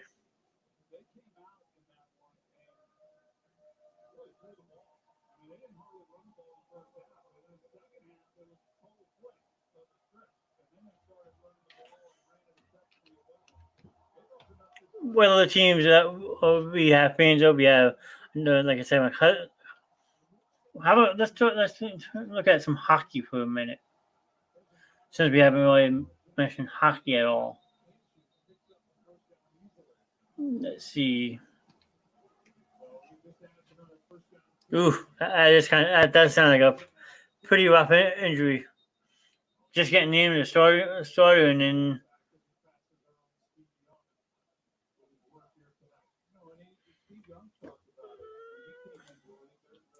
Lakers are going to have a lot of ping pong. Yes, the Lakers are going to have a lot of draft picks, Sheldon. You're absolutely right. I didn't watch any games, but if you really want to talk about the Phillies, I will. I mean, not much to talk about. Houston was the better team, unfortunately. Phillies got their fans really hyped for the 7-0 win in Game 3 in Philly the first night the game was played here in Philly, but then came out flat. I mean, they got no hits the following night. And then the Phillies didn't know what fundamental baseball was. They all just tried to kill the ball, hit home runs. We had inconsistent pitching. One of our best relievers had a very bad World Series. All around, Houston was a much better team. They were much more well-rounded than the Phillies were. Will the Phillies bounce back? I think so. We'll be a couple pieces away. I think so. Was I surprised we made the World Series? Absolutely. So would I call it a successful season? I would, based off the fact that we didn't get in the playoffs to the last day of the season, and then we came 2 wins away from winning the World Series. Baseball is hard to have consistency, I feel. It depends on how you look at it, because baseball is a very fundamental game where you need timely hitting, good pitching, your defense has to be on point. So if you have players that can make plays on a consistent basis, that's going to help your team with that consistency issue that another team might not have. And Houston has it all together right now. So I shouldn't say this. I know if Mike was here, I'd get yelled at, but Houston's they're building something. They have a couple of big free agents coming up that they need to address, but Houston also has a nice, very young core of players to build a team around. So we'll see how it plays out for them.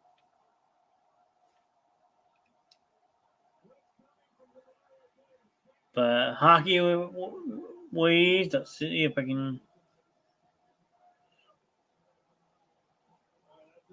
I know if my cousin's still in here. Her Avalanche are 6-4-1 for 13 points, where my Flyers are 6-3-2. Do you have any idea on what teams to watch out for next season? For baseball, yes.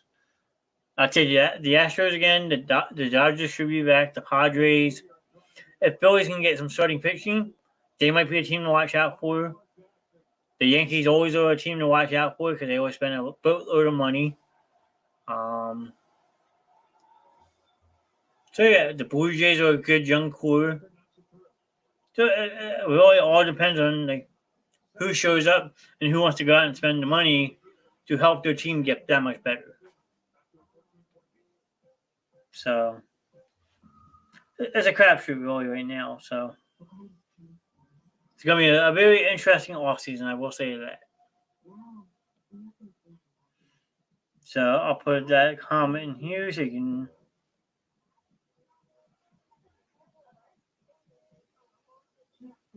I want to see a team that hasn't won a World Series win this next season. I mean, you always like to see the underdogs win. Absolutely, hands down, Andrew. It makes for a fun time of year. So you have to, I guess, try to find a list of teams that haven't won a World Series. Because with baseball being around as long as it has, a lot of teams have already at least won championship. So it's really hard to find a team that hasn't won one. As hard as that sounds, maybe.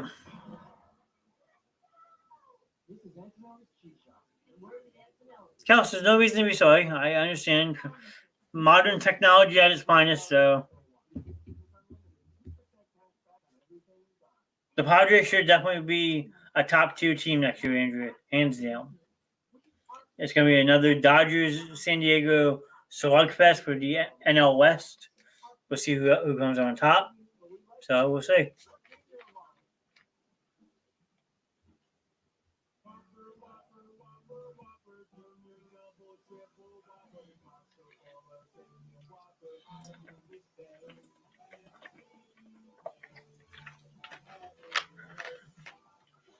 I know my cousin's a big Colorado Rockies fan, so I'm sure like to see her team do better.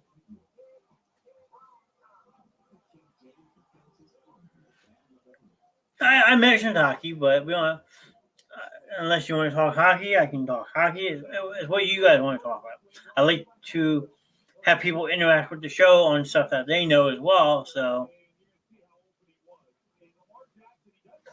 do you support the Philly team? Do they have a team?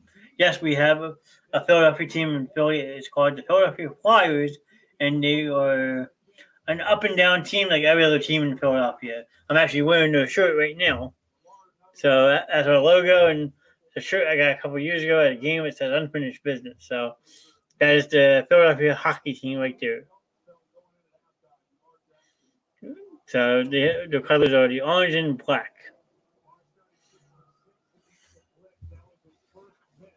So I guess it's actually. I thought yes, and like it's a weird logo, but yes, that is the Flyers logo.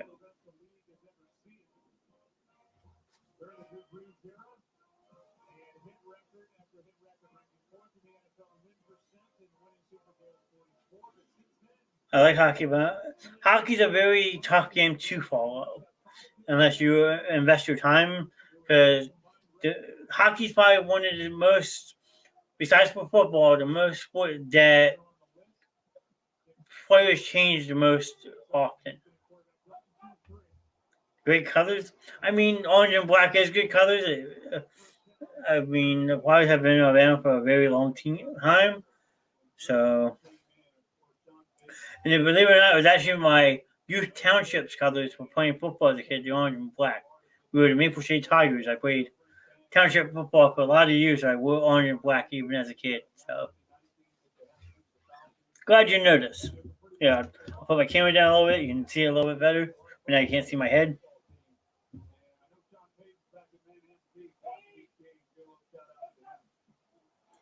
Well, you have a team right in your next state over, Andrew. You have the Colorado Avalanche, who my cousin Kelsey is a huge fan of. So, you guys can see my TV in the background a little bit.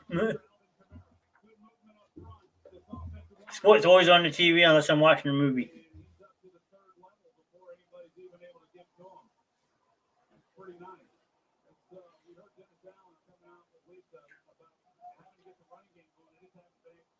Yes, Vegas just got a team as well, the Vegas Golden Knights.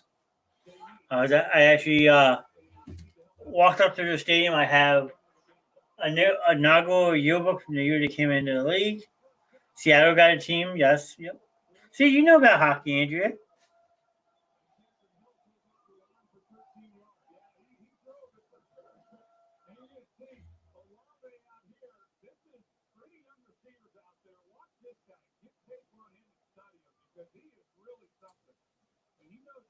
Mike's back. Booyah! I've returned. What's been going on here? We got Andrea in the chat. Sheldon's still hanging out with us. Sheldon. Andrea, send me messages about Friday night. Mike, yes. Look at these guns. Oh, God. There's no guns here. Okay, it's most. You want to see my wife's guns? Is what you want to see? My wife's like, death. Yeah, his wife beats him on a daily basis. She should. I probably deserve it. I mean, I can make it happen if you want, Mike. No, don't make that happen, John. It's because you guys are friends now too. Don't start. We can do a boxing match live on your show. Watch Mike get beat up. I tell you, there are people that would pay a few dollars to watch me get my ass beat. Yeah, us. I love it, Sheldon. I love it. We're just talking different teams, different sports. All sorts of records tonight. Oh, boy. I hope in a good way. Yeah, I haven't seen the game yet. Well, Andrew was saying how the Suns got within 5 and the Sixers were up by 22 at halftime. I think that sounds about right for Philly. That sounds about correct. Then she asked me about the Phillies. I said that inconsistent at best. What do you think about Segura being gone? I mean, it depends on what you're going to do. Because if you move Bryson Stott over to second base, then you got to go out and get a shortstop, who many believe that they could get Xavier Bogaerts or Trey Turner to fill that void at shortstop. You never know. You never know, Sheldon. I hope not.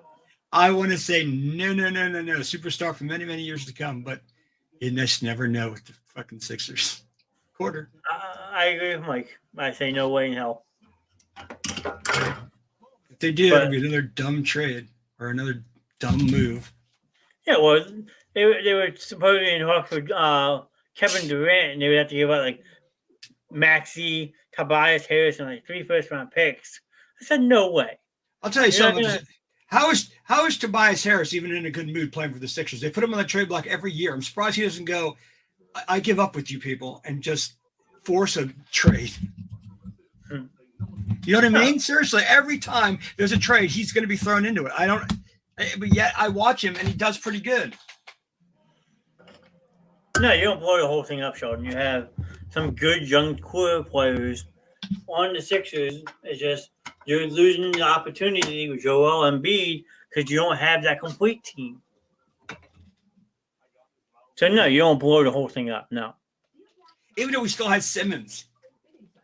Besides, I suffer every year. I'm a Knicks fan, so we have no process. We never had a process. We are just another New York team that overspends. Hey, your Knicks beat the Sixers the other night, okay? I don't want to hear it. And that's not my Knicks didn't. Yeah, you did. The Knicks beat the Sixers? No. Yeah. They're not that good. What night was it? I'm going to pull it up right now for you, sir. Hold on. That can't have happened. Oh, it did happen. I'm going to tell you. No, my Knicks actually pulled one out. Hold on. That's true. That's true, Sheldon. The process is over. The reference I'm making, though, is my Knicks never have a process. Never have a process. They won't as long as, what his name is still the owner. Friday, November 4th. New York Knicks 106 to Philadelphia 76ers 104. That had to be a miracle somewhere. That's crazy. What's up with the Sixers getting docked 2 draft picks? Violations of reaching out to players before the start of free agency. Yeah, there we go. Thank you. Yeah, that's right. James Dolan. He sucks. He's the worst. Oh, Andrea, you're going to bed. Good night, Andrea. Thanks for hanging out. Night, Andrea. Hopefully see you Friday. Yeah. Or tomorrow night, too, for Trip 2s. True. Even though I got to find a host for Trip 2s. I'll call him James Dolan. I don't care. He's an idiot. But this says the Knicks rallied from 12 points down to beat the Sixers on Friday night. That's ridiculous. That should never happen. You're just mad I proved you that your Knicks won, okay? I don't want to hear it. That should prove they won. Never making the playoffs. Mm-hmm. Yay! Kelsey's all about the Trip Tuesdays. Well, Trip Tuesdays is fun. It's another fun, laid-back type of show. It is. Did you go over anything else, or are we wrapping it up now? No, we can sort it out if we want. The game is George Niang tonight for the Sixers. 7-10, 7-9 from 3-point land with 21 points. In case you're not watching the football game, it's 17, Baltimore 3, New Orleans, and it's 5 minutes left in the third quarter. I have it in the background, as you can see. Oh, never mind. I forget you have your multi-TV set up. Yeah, don't be hating. I'll tell you something. I just saw a minute ago. I was looking at my phone. How is Ohtani? I don't know how Judge doesn't win the AL MVP. If, like I said before in post, and this is before the season ended, if Ohtani's going to get the title every year because he's a great pitcher and player and field player, then you might as well hand him the next 10. And I said this, you might as well hand him the next 10 MVPs then. If that's what you're going to judge him on every single time, that he's, like a Babe Ruth type character that, until they stopped him pitching. Boo, Kelsey, you got to leave. Boo, the show's better when you're here. Nick was on, you can stick a fork in me, I'm done. I guess Sheldon's hopping off for the night too to go watch his Lakers game. Shelton, your Lakers are in immense trouble. Thanks for popping in for the night, Sheldon. I appreciate it, though, buddy. Still love seeing you, Sheldon. Kelsey, it's been very fun, Kelsey. Like I said, the show goes to another level when you're here. I think you're just speaking about yourself, Mike. Nobody wants me in the show, John. They just want you. Notice how people start talking as soon as you come back. What happened? There's silence. Who's our awkward silence around here, people? Nah, it wasn't. I'll give you this. Is usually I do to sign up. But for Kelsey, you get one of those too sweet. Yeah. Mom. No, what I was talking about was how is this supposed to work out? He sets almost runs the triple crown in baseball. Everybody sets a new home run record. I don't know how you don't give him the MVP. He was this close, a couple points in his average from winning the triple crown. And then you have Yadi. I can't say it. Molina. What's his name, John? Yadier Molina. Yadier Molina. Yeah, he's up there. And then Ohtani and Judge. Those are the three. Now, he didn't have that great of a season, Mr. Astro dude. No. I don't know. The MLB was a joke. They made that new Hall of Fame ballot with the 8 players that nobody wants to vote in to try to get at least one of them in the Hall of Fame. With Bonds, Clemens. Can't. You can't. Big debate. They did it when the rules weren't, illegal. So I don't know. I mean, I'm for it's cheating, but I've been talked down by several people saying, well, what am I, the morality police and everything else? No, they tarnished the game. I'm sorry. I think, but I'm sorry. I know there's also an argument that players used to eat meat and potatoes and that made them stronger. Those are all ridiculous things. I mean, oh yeah, you're right. So the only people in the early 1900s that were eating meat can hit baseballs. Come on. I mean, you don't even make sense with that crap. They were like, oh, that's just like steroids. No, it's not. It's meat and potatoes. It's a steak and potatoes. There's nothing in there that's going to enhance your ability at all. Just keeps you not hungry. That's about it. Okay. Now, I read that a while ago, to be honest with you, a long time ago, but it is a ridiculous thing. But yeah, if you're going to use something like I didn't have a problem when he was using creatine. Like I saw the ads in the thing. I didn't even know that was a thing. Like doping was a thing. You know what I mean? Some people say they should be doping because we get more excited when everybody's crushing home runs.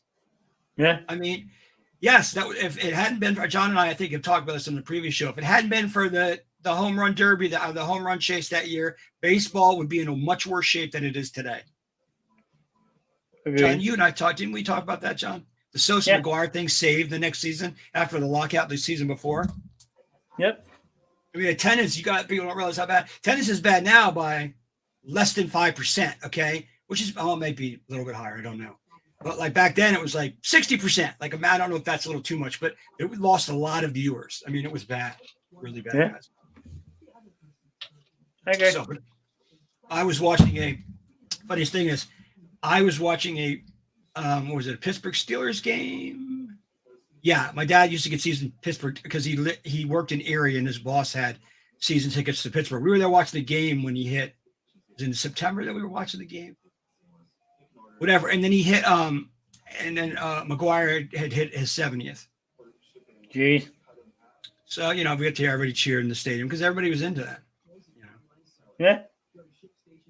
Yeah, I mean, I was into it. And my one friend constantly reminds me that it wasn't against the rules. So I'm just like, I understand your point, but I don't know. There's two ways of looking at it, I guess. Yep. I mean, but to see Aaron Judge hit a legit 62 this year was nice. Yeah, it was. Judge isn't on anything, and of course, he didn't show up in the playoffs, even though the votes are supposedly in before the playoffs. So I'm right, not John. I think you're right. Yeah. MVP voting's before the playoffs. The Yankees, with all that first half magic, stumbled to the end and then couldn't get out of the second round. They got swept by the Houston. I was hoping the Phillies had that magic. But they we gave them for our money. We won 2 games. That's more than I thought we would win. But it's more than anybody else beat them. Yeah. So you're the only team that scored that beat them. Yankees lost all 4. Seattle should have won the first game, but that ended up not being the case. They had it all wrapped up. But pitching will kill you. Pitching will kill you. Yeah, and Houston has some very good pitching. They do have good pitching. They do. I can't believe kind of like I can't believe Tom Brady. Verlander, man, he is really, that's the fact that he can still pitch like that. That's great. Okay. But just to set Verlander straight, you had one win and you barely won it. So don't act like you did something there. Right. Let me rephrase that. I understand that game was key to them winning. I get it. And a win is a win is a win is a win. I know that whole phrase. Okay. But he didn't show me much as a clutch pitcher. So, and you guys can go on and say whatever you want because it wasn't just him in that game. Yeah. Houston Houston had the time we're hitting. Yeah, it's true. And the thing with the game 4, how do you zero somebody out? How do you pitch a no-hitter? I mean, in the playoffs at home. I mean, I don't know how that happens, dude. Yeah, I don't know. What? You're a baseball fan, but you're so mad about it, you're not going to talk about it? What, me? Yeah. I just let my emotions get the best of me. It was just a very stressful series. Like I said in our group chat, you can't leave 12 runners on base. You had 7 strikeouts combined between your 2 and 3 hitters, who are supposed to be 2 of your best hitters on the team, contact-wise. And then you had 5 players just stand there and look at strike 3.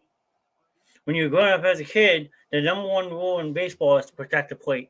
So to stand there and look at strike 3 time after time after time, it just pisses you off. It does, John, but think about this. It wasn't that long ago that if a guy was batting 196, he wouldn't be playing. The fact that Schwarber hit a gazillion home runs, he would have been playing at a 196 average back in the day. No, I don't mean back in the day. I'm not talking about all in the 80s and 70s. It's not that long ago, okay? That would not have been, you know what I mean? Like, no. And I think that's what lost the Phillies the series. At the end of it is the untimely. They all try to kill the ball. You can't hit nothing but home runs. You have to hit small ball. Watch the Yankees. You've won even a worst example. The Phillies don't do it as bad as the Yankees. Worse. They all swing for the fences. Well, I'm just saying that one of the reasons why we lost. Like Game 5, they have bases loaded, 1 out, and they get nothing. It's bad. Because I think if that series had gone the other way, Harper would have been the MVP. Yeah, hands down, easily. I mean, he had a great playoffs. My wife wants Reese to be gone. I think the Sixers have to make some type of changes. They always have to make some type of changes one way or another. Yeah, my friend, like Kevin, he doesn't like Reese Hoskins because he's not a good defensive player, and then he strikes out in the clutch, which is true. Look how many errors he had. What? Look how many drop balls going to first base he had. The one in game, well, I think it was game 4. He makes that stabbing grab to get out of the inning with 1 run. Instead, he drops it to get another run. The inning continues. So there's a lot of ways you can look at it. It's funny though. Cassiano, who's supposed to be known for his hitting, had spectacular defensive plays in that series. Oh yeah, absolutely. He saved it for him. What was his bat? Nowhere to be found. Where was JT Realmuto? Yeah, JT had a bad series. You were right. Sean's getting revved up again, folks. He's getting revved up. I think we're end the show on that note before I do get mad. That's all right. We got to get going anyway. I got things I got to get done. Everybody, sorry. Life. Now it is. Yeah, but we appreciate everyone hanging out. We had my cousin Kelsey in here again, Sheldon, Andrea. We had K-Pop pop in. We had Prince pop in while you were gone, Mike. Who else was in here tonight? Ron, thanks for coming, buddy. Yes, we will set something up for Ron really soon. I would like to have Ron on here, Mike. Ron is very intelligent about a bunch of things, including regular sports and wrestling.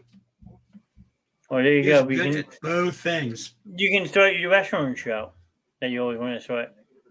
That will require me starting to watch it again. Well, no, I only see bits and pieces. It's the same stuff. I mean, yeah. Well, I did message you today that it's coming to Philly January 23rd. I know. I told you that. We should run a live stream from there. That'd be great.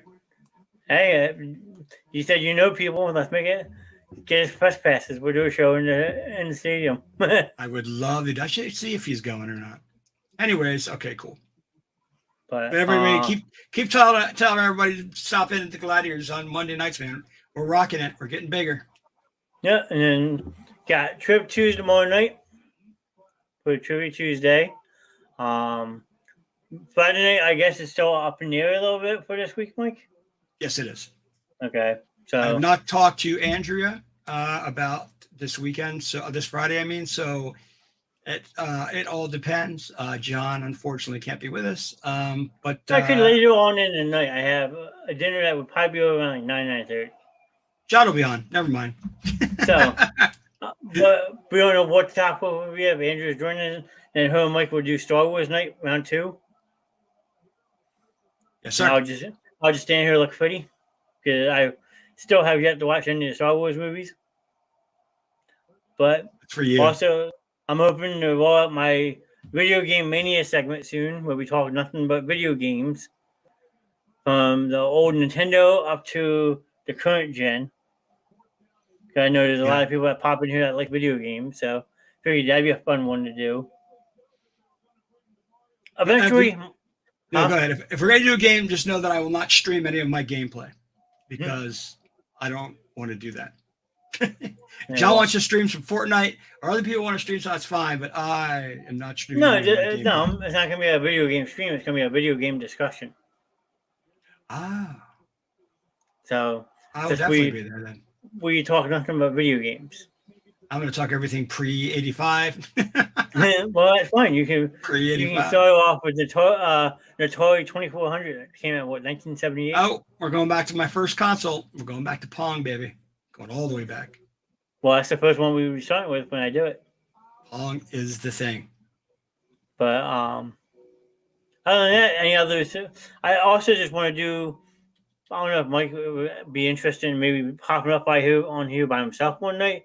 I want to do a one-on-one show where we just spontaneously have one host with the whole chat to themselves, and you just randomly talk about whatever you want, like a podcast should be. I was going to do one last night as a trial. I had made a thing saying one-on-one with Mr. Ness. Basically, I was just going to pop in, say what's up, see if anyone tuned in, talk about anything, almost like an open forum type chat. So, because eventually this show will go to 7 days a week, whether Mike likes it or not. We're going to get bigger and badder, but I'm just enjoying having fun with my friends. Everyone that pops in, always appreciate it. We're trying to hit 200 followers. We're at 198 right now. Okay. Go ahead, tell them about it, John. What, about the giveaway? If you want to, that's what you're talking about, right? Yeah, well, we're at 198 followers right now. So I had made a post, if I can hit 350 followers by New Year's Day, which time is clicking, I would randomly do a drawing on a website that I heard that you can do prize drawings for, and I will pick one person to win a $50 Amazon gift card that I will pay for myself. There we go. I don't know if Mike has a special giveaway he wants to do, but as a thank you to hitting 350 followers, I will do a giveaway of one $50 Amazon gift card. Because I want to grow this channel. I think it has potential. I mean, obviously, I'm doing all of it on the Chromebook still. I'm not complaining about my equipment. It works great. But I want to get people more involved with this. So anytime you're in here, if you want to like it, you can share it. You can subscribe on YouTube. If you're on Twitch, pop in and say hi on Twitch. We're trying to grow this channel. We're having fun with this channel. So I go about it. Mike, would you like to add anything on it? I'm going to add something. John fibbed you guys either. He lied to you. We're not going 7 days a week. I am not burning out the super host over here. Super host? I mean, this dude. Mike's going to be on 5 days a week, whether he likes it or not. The only night he's excused is on Tuesdays and Wednesdays. Other than that, you'll see Mike Russo Sunday, Monday, Thursday, Friday, Saturday. Just kidding, Mike. I'll be on. No, but I'm sure I can speak for Mike, Andrew, when they're in here, Sam. It's just a well-oiled machine that I'm trying to put out as much content as I am, but I'm also trying to keep the fun aspect of it. I like people interacting in the chat. I like to know what people would like to talk about. If there's a certain subject that you would like to talk about on a nightly basis, feel free. My phone's always on. You can reach out anytime you want. Just like hit us up. I know I still have to get with Mike so we can schedule these music interviews with these different bands that want to do interviews and stuff. Like there's endless opportunities that you can put together for this show. Definitely. And like we want, people, we want your feedback. Trust me, we want your feedback. Yeah. And just pop in the show and say hello. That take 5 seconds to come in the chat and say hello. It means a lot to me because it means my name's getting out to people seeing it, and like it warms my heart that people can take their time out of busy life, even for 2 minutes, to say, "Hey, I saw your chat and saw your show. I wanted to pop in and say hi." That means everything because it means that the page is spreading, and that's what I want. So you deserve it, sir. I mean, it's a work in progress. We're getting. You know what they always say, Mike? What's that? Rome wasn't built in a day. Out of Legos? Oh, you mean the real construction? All right, gotcha. Real construction. We're getting there. We're starting our foundation. The bricks are going in. Yes, we have 3 consistent shows, and they're only going to get more. All right, everybody. If anybody's popping in here and thinking it's a sports show, we're ending it right now. That's why there's all this wording of other stuff. Yeah. But I don't know. Mike's going to be in tomorrow night. I'll be back tomorrow night at 9 o'clock for Trib 2s. That's more fun with the random people that pop in. But till then, have a good night. Too sweet, Mike. Too sweet, baby.